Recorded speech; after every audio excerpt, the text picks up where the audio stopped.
video, I'm going to talk about graphs of sine and cosine. Before we talked about going from the equation to getting the graph, and in this video, I'm going to talk about how to go from the graph to the equation. So we're going to talk about writing equations from graphs.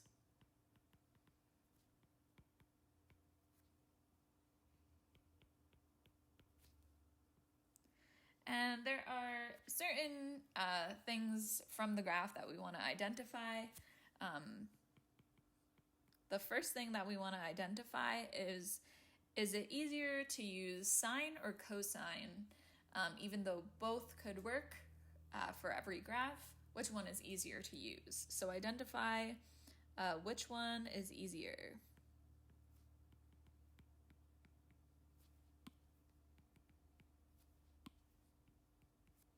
Sine or cosine. The next thing we want to identify from the graph, probably the easiest thing to identify, is what the amplitude is. So we want to find what the amplitude of the graph is, and we know that goes in our equation as the coefficient for sine or cosine. The other thing that we talked about that we can get from the equation is the period, so the horizontal length of one cycle of the graph. And we know that we can use that to find what b is. So we're going to use the period to find what b is equal to. The next thing that we're going to look for is if we have a horizontal shift or a vertical shift. So if there's a horizontal shift or if there's a vertical shift.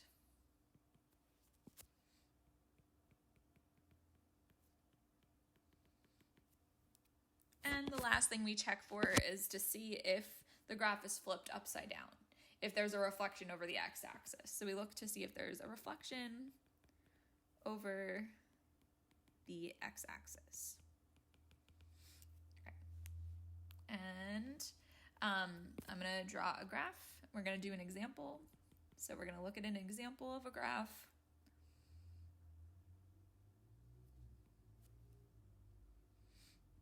And then, oopsies.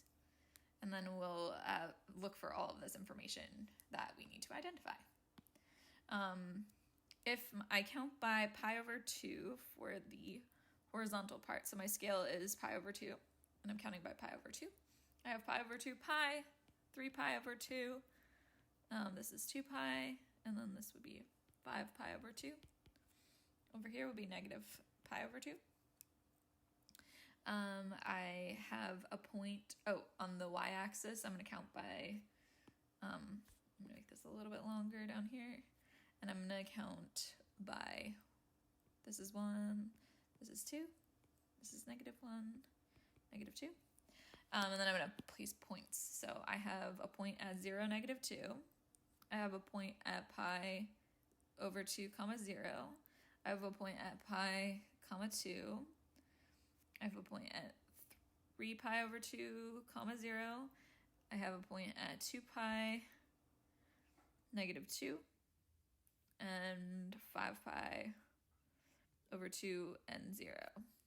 Also negative pi over 2 and 0. And then I connect these. Whoopsie. I connect these. And this is the graph that I'm starting out with. And I want to find all of this important information. The first thing that I want to decide is it easier for me to use cosine or sine to write an equation for this? And what I really want to look for, is either a C shape or an S shape starting at 0. So I'm going to look from 0 to the right. I'm going to look for one full cycle. And I see this is one full cycle, and it's a C shape, so starting at 0, cosine would be the easiest one for me to use. So I'm going to write a cosine equation for this graph, because the first thing that I see to the right of 0 is a C shape, one cycle for cosine. So I'm going to use cosine equation. I know that the amplitude for this thing is from the middle to the top, so the middle is at y is equal to 0, and the top is, the maximum is 2. I know the amplitude then is 2. So the amplitude is 2. The period is the next thing that I'm looking for. So I know that the period is 1 full cycle. What I highlighted in yellow is from 0 to 2 pi. So I know that 1 period is 2 pi. And I know that a period is 2 pi over b, so I need to solve for b. That's what goes in my equation. I have 2 pi over b is equal to 2 pi. That's 2 pi is equal to 2 pi times b. I divide both sides by 2 pi, and I get that b is equal to 1. So b is equal to 1, that's going in my equation. The next thing I look for, so I took care of amplitude. Oopsies. I took care of amplitude. I decided if cosine or sine was easier. I found the b from the period, and then I'm looking for if there's a horizontal shift. I'm starting at, the reason why I picked cosine was because I was starting at the y-axis. There was no horizontal shift before I got that C shape, so I don't have to do that. The vertical shift, there is no vertical shift from the parent function. The parent function is at the center is at y is equal to 0. The center here is at y is equal to 0, so I took care of that. And then I want to look if there's a reflection over the x-axis. That means, is it upside down of what it would be in the parent function, that shape? Well, in the parent function, that shape looks like this. It's a U shape. But this I see is upside down. So I do know that there is a reflection over the x-axis, and that means that there is a negative coefficient. So I know there's a negative coefficient. Oops. And now I'm going to write my equation because I went through all of these things. The base for the equation is y is equal to a times, this is cosine, so a times cosine of bx. And then I plug in the information that I have. So I have y is equal to the reflection over the x-axis. That's gives me a negative coefficient. I know a is 2. So I put a 2 for a. I have cosine b is 1, so I don't need to write it, of x. And there's no vertical or horizontal shift, so this is it. And that's my equation for cosine. I can write an infinite amount of equations for this graph. There are infinite equations that work for this graph. I'm going to write a sine equation as well, and see what a sine, one example of a sine equation would look like from this graph. So I'm going to highlight the first S shape that I see to the right of the x-axis. So this is the first S shape that I see. First thing I know is that the amplitude is still 2. So the amplitude from the middle to the top is still 2. And that hasn't changed, and it will never change. It will always be the same for sine and cosine, the amplitude, since it's the middle to the top or the middle to the bottom. And even though the maximum and minimums change a little bit, they are still going to be the same. Like, they change where they are as horizontally. They're still vertically going to be the same.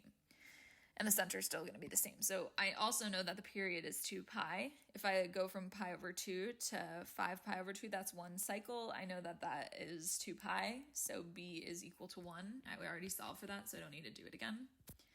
And then I'm looking, so I did amplitude, I did period, horizontal shift. Is there a horizontal shift? To what I highlighted in black, there is a horizontal shift. It doesn't start at 0, 0. The horizontal shift is right at pi over 2.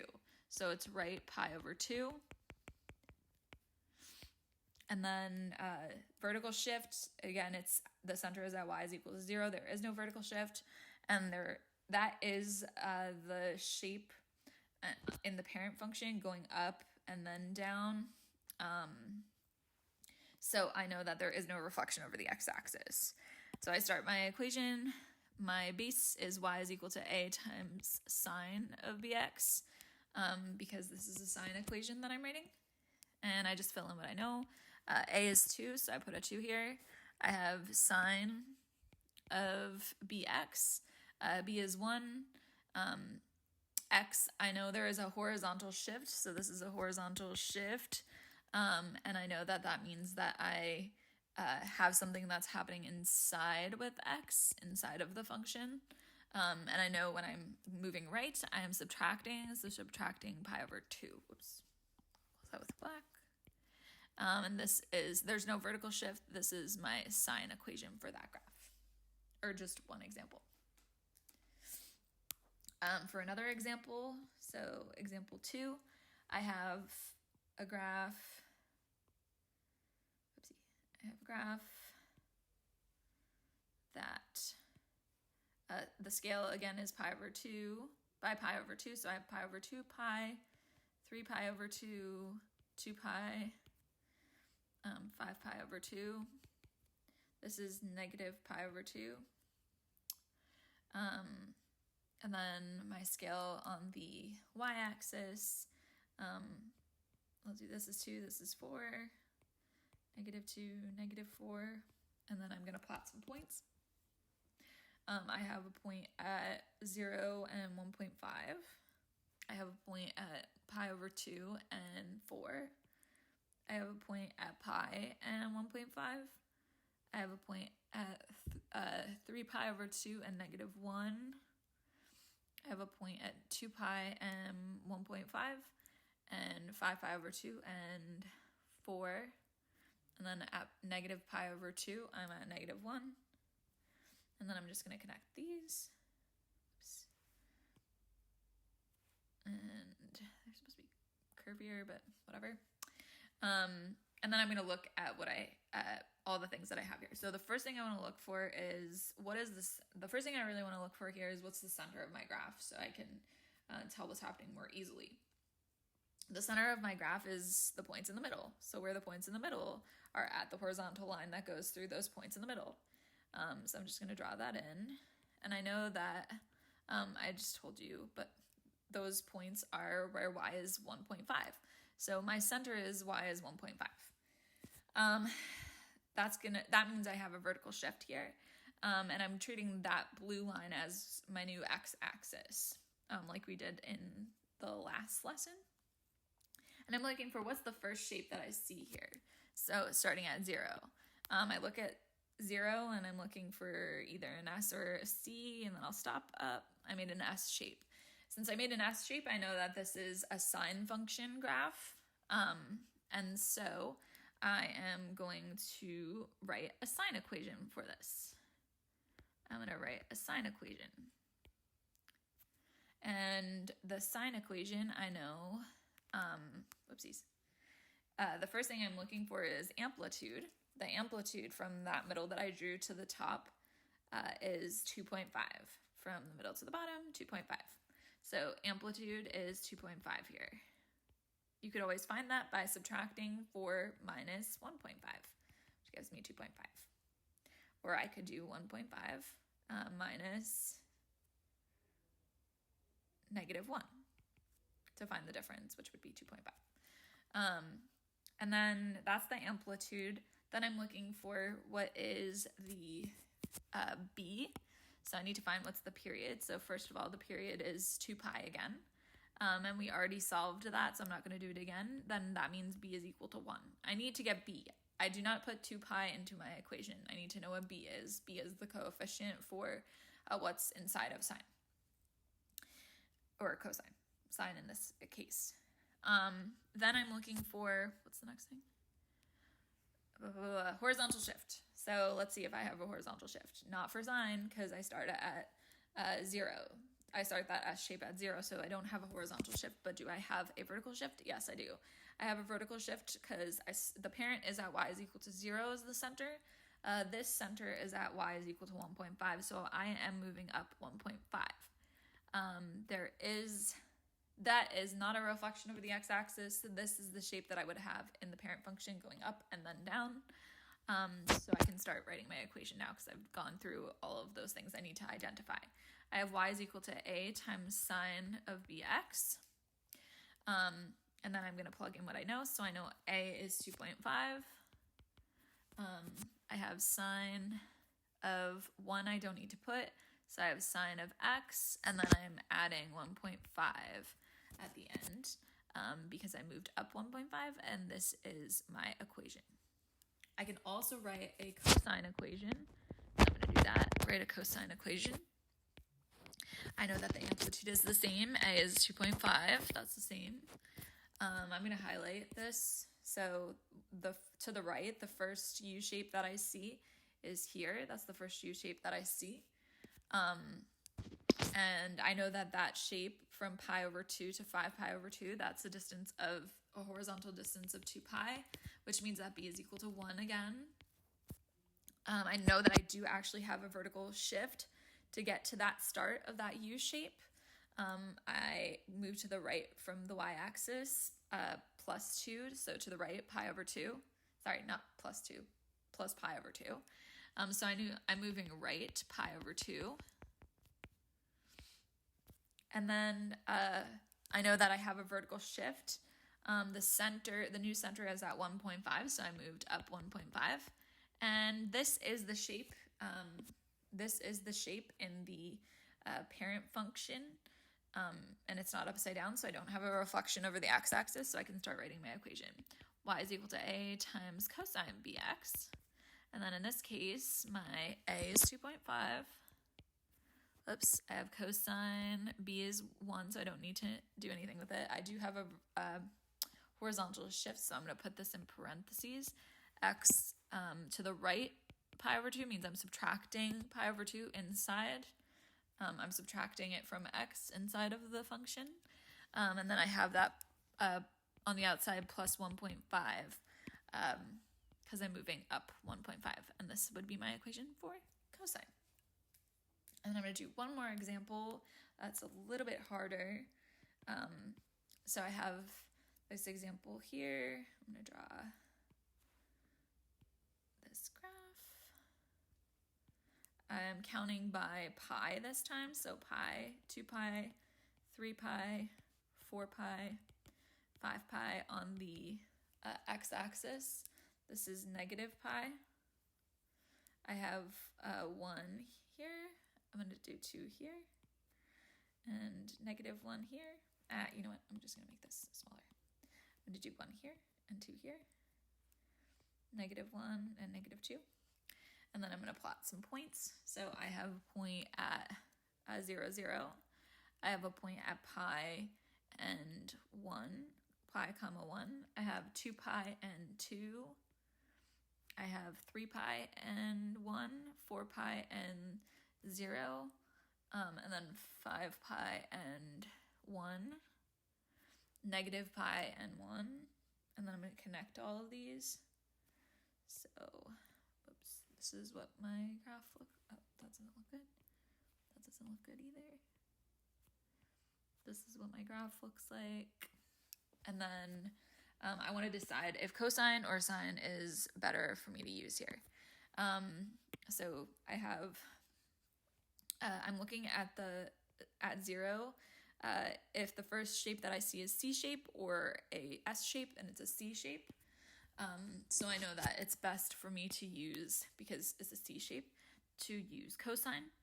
So I'm going to write a cosine equation. I need to write cosine. Or I'm not going to fit everything. So I'm going to write a cosine equation first. That's going to be the easiest. So even though there's infinite amount of equations you can write, you want to find the one that's the easiest with the least happening, the least shifts, and things going on. So this is my, it's going to be cosine. What I want to do is I want to find the center of my graph. The center of my graph I know is in the middle, so through these middle points, and that is this line here at y is equal to 1. So I'm going to treat the new x-axis as y is equal to 1. That's the center. Then I know the amplitude from the middle to the top is 1, so a is equal to 1. That's the amplitude. I want to find what b is, so I'm going to use the period. The period, I know in this case, one thing I highlighted, one cycle that I highlighted in yellow is 4 pi. I know that period is 2 pi over b, so I want to solve for what b is. That's what goes into the equation.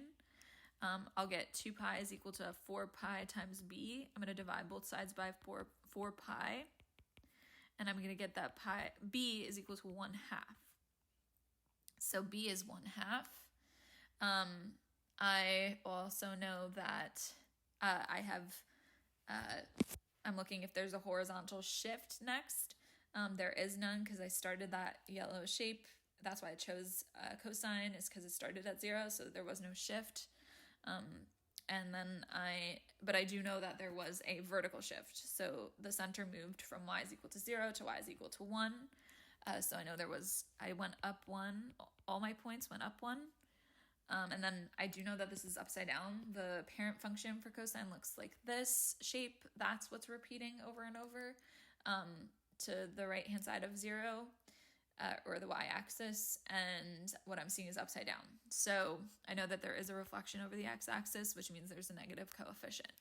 Now that I've looked at everything I'm supposed to look at, I'm going to use y is equal to a times cosine b of x as a foundation, and then I'm going to plug in the things that I know. So I have y is equal to a is 1. I don't need to write 1. So I'm just going to write cosine. B is 1/2, so I'm going to write 1/2 times, there is no horizontal shift, so it's just 1/2 times x. And then I know I'm going up 1, so I'm going to add 1. And also there's a reflection over the x-axis, so I need to have a negative in front. And this is there's a +1 at the end because that means I move up 1. And so this is my cosine equation. I can also write a sine equation for this graph. So let's see what that will look like. I know a is still 1. B is still 1/2. Whoops. I know I'm still moving up 1, but first I want to look at my horizontal shift. So I'm going to highlight the first S shape that I see, and here's the first S shape that I see. I moved from the y-axis over pi, so pi to the right, so I went right pi. That was my horizontal shift. And then I also went up 1 for all of my points. I went up 1. And then I have, it's not a reflection over the x-axis because this is the shape starting at 0, 0, that my parent function has for sine. And that's the shape that I see there. And so I can start writing my equations. I have the foundation is y is equal to a times sine bx. And I know that I'm plugging in 1 for a, which I don't have to write because it's not going to change the function. So I just write sine of 1/2 times. Now there is a horizontal shift here, so I have to put in parentheses x minus pi. And then I add 1 on the outside. So I shouldn't have written this as sine of 1/2 x minus pi. That's not how I should write it. The 1/2 has to go to the x and to the minus pi. So if I do write it like that, I have to include the 1/2 in front of the x as well. But it's best to write it this way, easiest to write it this way with the 1/2 as a coefficient and everything else in parentheses. And this is my equation if I use sine.